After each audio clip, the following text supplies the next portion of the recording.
You end the book with the following two sentences. For Kyle and Amy, we made it. A life worth salvaging. For Robin and Taylor, you made it a life worth living. It pulls the hope up together. It's powerful. Tell us why you decided to end it this way, and especially the first part about Kyle and Amy. Kyle's my brother, Amy, my sister. And I didn't know I was going to do that. I didn't know that while I was writing it, that how important we were to each other in growing up and depending on each other, needing each other, and how we got through. My brother and I, close in age, 2 years apart. My sister's 7 years younger, so I was on to other things as she was going on. She had it tough. She had it really, really tough. As you'll see, my father left our family when I was 11 years old, and I didn't see him again until I was 22. My mother was heartbroken by this and became an alcoholic and detached herself completely, emotionally and physically. So from all my teenage years were trial and error, hence Sneaky Pete, trying to figure out, because I had no parental guidance, so it was all about trying to figure out who I was, but you're not even supposed to figure out, because you don't know who you are at that time, and just trying to find a place. And in writing this, I realized just how important Kyle and Amy were to me.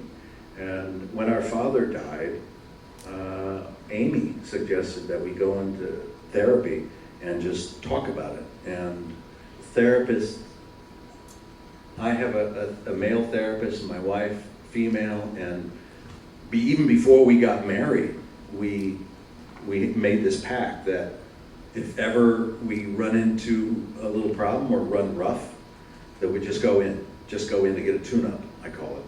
Because that's all it really is. You know, if you want to make sure that everything is going well in your life, it's that. So we've been together for 30 years now, and it's great. It's really great.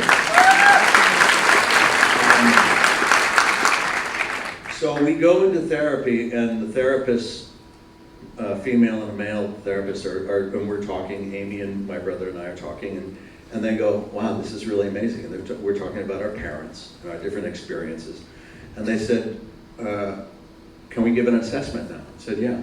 And they didn't confer with each other, but they just absolutely concurred with each other. And it was, "Amy, you have learned to cope without.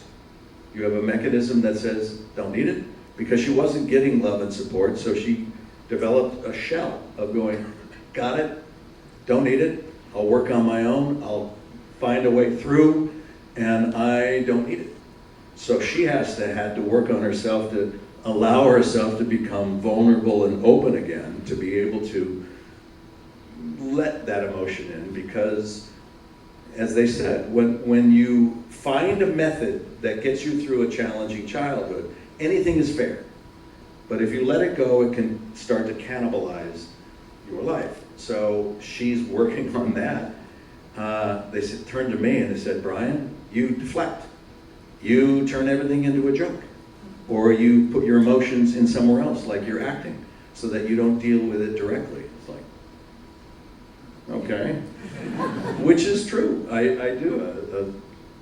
And I do have this avenue. I do have this place where I can exercise my emotions and get them out in an acceptable environment. And so I'm very lucky.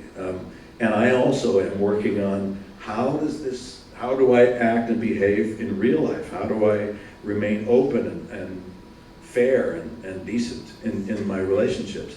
And not make it a joke, not turn it into a gag. And my brother, we're all three different. He says, and Kyle still holds on to it. He's still feeling like maybe his fault, and he's still holding on to the emotion. So all three of us, different, same siblings, same DNA, different, as you know, you can be very, very different from your siblings as well.